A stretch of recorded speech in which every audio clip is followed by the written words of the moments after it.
Si, c'est extra de voir 3 jolis sourires comme ça me fait très plaisir de vous accueillir. Alors bonjour aux 2 qui viennent de nous rejoindre et qui sont avec nous et qu'on a vu dans le générique tout à l'heure.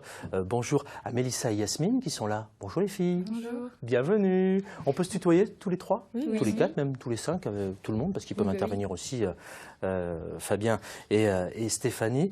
Vous êtes en quelle classe toutes les 3 ? En troisième. Même classe ? Oui. Quel collège ? Au collège de Dreux. Dites donc, c'est synchro jusqu'à présent. À Besançon, c'est ça ? Oui. Ok. Il y a des copains, des copines qui vont vous regarder ?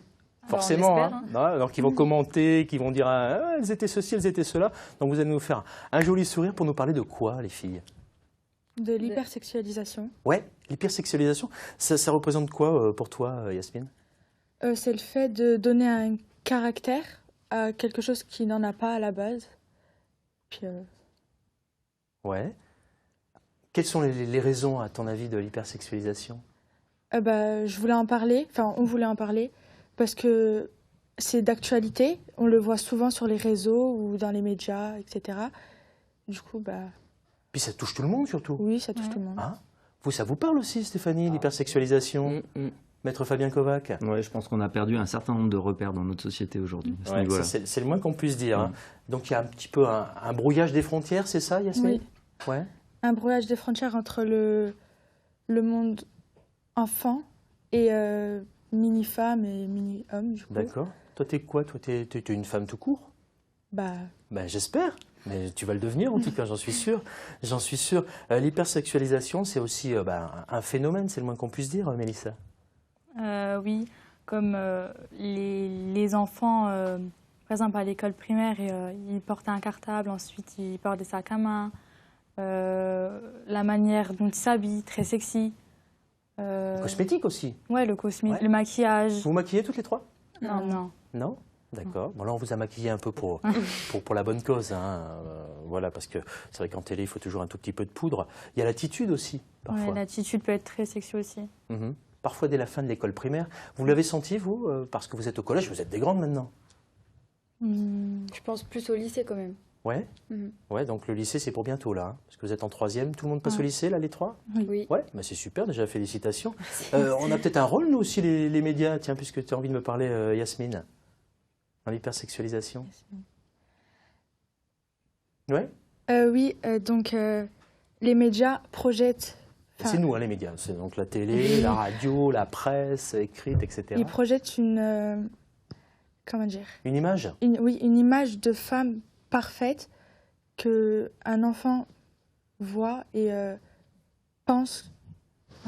Ouais, non, mais si, mais Considère dis ce que tu penses. Un enfant, quand il voit une femme à la télé, habillée d'une façon assez... Provocante, dirons-nous, voilà. Pour lui, c'est un peu... C'est la norme. Ben oui, c'est la norme, norme, on est c'est un d'accord, modèle, Stéphanie. Oui, c'est vrai. Puis en plus, il y a les réseaux sociaux qui diffusent l'image d'une femme qui n'existe que pour sa beauté. Hein. Il y en a certaines qui s'en sont fait des spécialités. Je pense à Nabila, par exemple, n'est-ce pas, hein, voilà. On ne pense pas à son cerveau quand on pense à Nabila, hein. On pense à sa plastique plutôt. Voilà. Bon, allez, on va s'intéresser aux parents parce qu'ils ont un rôle dans tout ça. Le rôle des parents et de l'entourage, Inès, pour toi, par rapport à l'hypersexualisation. Déjà, il faut savoir que les enfants, ils prennent... Enfin, c'est comme ils sont au quotidien avec les parents, c'est sur eux qu'ils prennent exemple en premier. Donc, c'est eux qui sont responsables de leur éducation. Enfin, c'est eux qui... Bon, c'est nous, autour quoi. de... Ouais. C'est nous les parents, c'est nous la enfants. faute de tout, hein, Fabien, Stéphanie. Mais on a un problème de mimétisme aujourd'hui, c'est que l'enfant veut ressembler à l'adulte, et ça c'est vraiment très compliqué. Et d'ailleurs, il y a une dizaine d'années, on parlait des minimis aux États-Unis, mais finalement on a le problème aujourd'hui en France de la même manière. Mais je crois que c'est pas forcément l'enfant qui veut ressembler à l'adulte, c'est l'adulte qui veut que l'enfant ressemble à l'adulte. Oui, et puis parfois l'adulte reste dans le monde de l'enfance et n'a pas forcément envie d'avancer. Donc ça, c'est encore autre chose. Tu veux rajouter quelque chose ? Après, il y a 2 types de parents. Il y a ceux qui ils se soucient pas trop, ils disent que c'est un effet de mode. Oh là, attention, parce que là, ça devrait aller pour le micro, vas-y. Que c'est un effet de mode et que c'est tout à fait normal, que leur enfant, c'est pas forcément un problème à régler. Enfin. Et après, il y a ceux... En fait, ça dépend après de la vie des parents, parce qu'il y a des parents, par exemple, qui ont une enfance... Enfin, c'est juste un exemple, mais qu'ils ont eu une enfance où ils ne pouvaient pas faire ce qu'ils voulaient, donc ils essayent de faire la même chose sur l'enfant, et alors qu'il n'a pas forcément envie, l'enfant. Et comme les concours de Minimis, après, c'est un exemple parmi beaucoup d'exemples. Mais... Bon, en tout cas, merci à toutes les trois, les filles, de nous avoir apporté un petit peu d'eau à notre moulin sur l'hypersexualisation. Je ne sais pas si vous avez une solution, quelques secondes. Vous en avez une peut-être? Ou plusieurs? Pas facile, hein? Une solution. Oui. Solution. Oui, petite solution? Non, peut-être? Bah déjà, au niveau des médias.